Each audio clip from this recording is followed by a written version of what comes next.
लाग्दै हुन्छ कस्तो मान्छे जुसा बोल यो त ओ ओ पढे यो सब उडाल यसको यो लोड खाली गर यो लोड खाली गर यो जनावरलाई तिमीहरू पण्डित हो ए भनी जहाँसुकै बसे पनि तिमीहरू एउटा सच्चा धार्मिक पण्डित हो भने यो एउटा जनावरले यत्रो लोड किन पकाउँछौ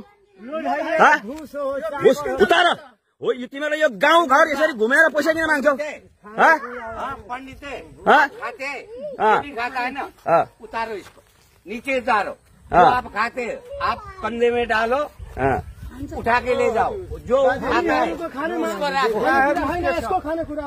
हेलो हेलो जे भए पनि तपाईहरु गलत हुनुहुन्छ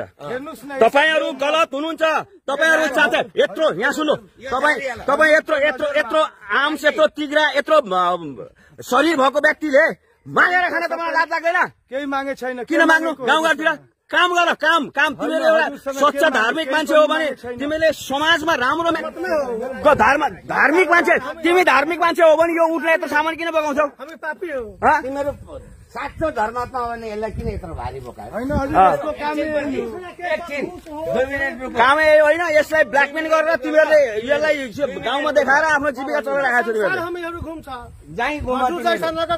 छ यो पनि जनावर हो नि यो बोल्दैन बिचरा जान्दैन तिमीहरू बोल्छौ अब यसलाई सामान तिमीहरू सुत्ने खाने भग्ने मुट्ने यसलाई बोकायो अनि भरे तिमीहरू आनन्द सुत्छौ यसलाई डाँडामा आदरणीय दर्शक बिन हो यो हाम्रो समाजमा यो हाम्रो गाउँमा अहिले यस खालका पण्डितहरूले आफ्नो जीविका उपार्जनको लागि विभिन्न तरिकाहरू अपनाएर तपाईहरूको घर आँगनमा पैसा माग्न आइरहेका छन् हामी नेपालीहरू भावनात्मक तरिकाले हामी धनी छौं र यिनीहरूको दुःखमा हामीले उहाँहरूलाई पैसा दिने गर्दछौं तर त्यही पैसा पाएकैमा उहाँहरू उत्साहित भएर अहिले गाउँघरमा यस किसिमका उठहरू लिएर घुमिरहेका छन् र हेलो गाइस नमस्कार म दाताराम विष्ट अहिले म शिवशताक्षी नगरपालिका अन्तर्गत वडा नम्बर 9 मा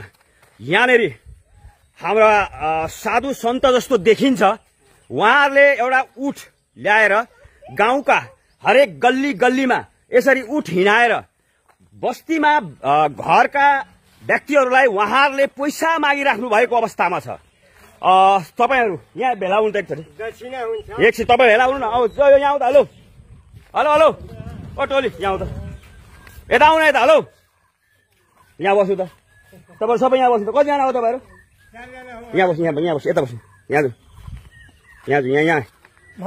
यहाँ बस्नु न त तपाईहरु कहाँदेखि आउनु भएको हामी गुरुस्थान जनकपुर धाम हो धाम कहाँदेखि जनकपुर धाम गुरुस्थान हो तपाईहरु के हो हामीहरू सन्यासी हो भ्रमण मान्छे हो यता दर्शनको लागि जान्छ हजुर दर्शनको लागि कहाँ जाँदैछौ यता माई खोला भएपछि गंगासागर जान्छ अनि यो उठ लिएर तिमीहरू यो कहाँ हिँडेको साथी हो मेरो हजुर अनि साथी हो त गाउँ लिएर किन तिमीहरू यसरी गाउँ मान्छेको हेराउँछ यता घुम्दै जान्छ हाइवेमा डराउँछ गाडी घोडा ठुलो गाडी हेरेपछि डराउँछ हजुर ठिक छ तिमीहरूले यो उठ गाउँमा देखाउँदैछौ तर बस्ती गाउँमा गएर पैसा चाहिँ किन माग्छौ दक्षिणा हुन्छ दक्षिणा जो मान्छेको हुन्छ इच्छा अनुसार हुन्छ अनि तिमीहरू जबरजस्ती कसरी पैसा माग्दैछौ दिनै पर्छ भन्ने कुरा चाहिँ के हो त्यो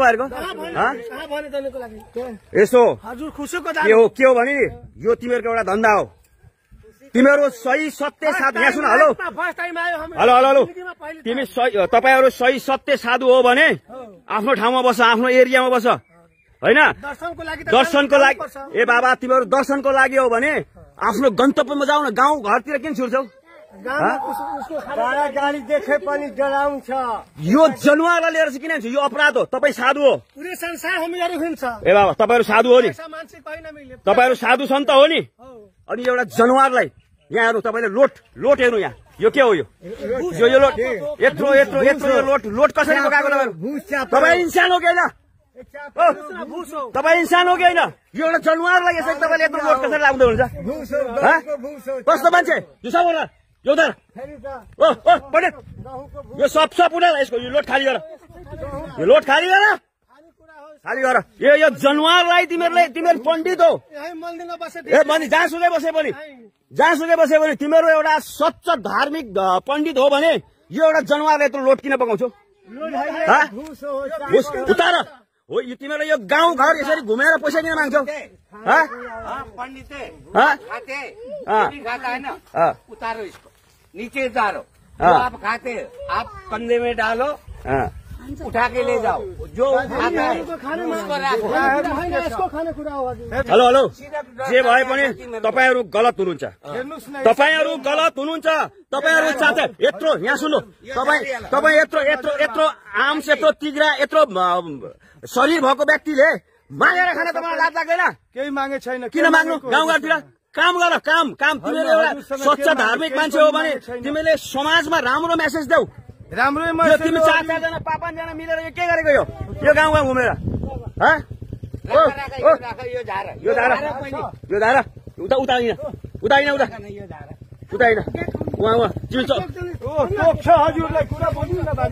यसो गरौँ। हेलो यहाँ सुन, यहाँ ओ चौकी हिँड, तिमीहरू चौकी हिँड हुँदैन।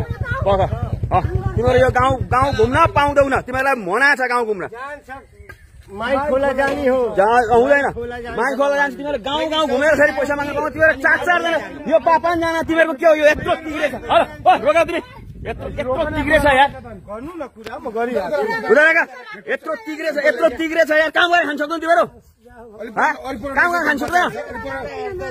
के हो तिमीहरूको यस्तो? ठग्नु पनि एउटा सीमा हुन्छ, ठग्न एउटा सीमा हुन्छ।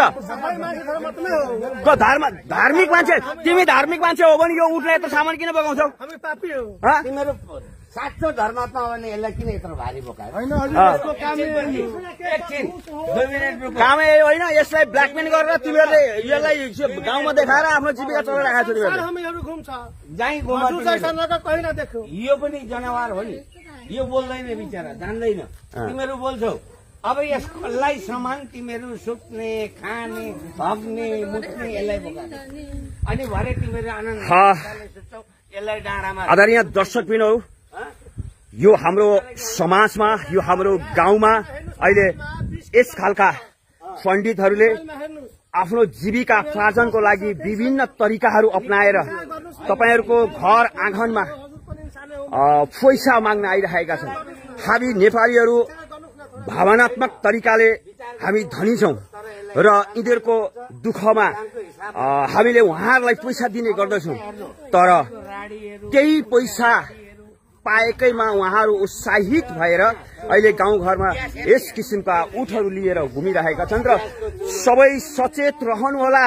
यस किसिमका साधु सन्तहरू विभिन्न बहाना लिएर तपाईहरुको घर आँगनमा आउँदैछन् भने तपाई सबै सचेत रहनुहोला, केही पनि नदिनु होला। भन्दै हवस् त गाइस, बाबाई फेरि हटौला।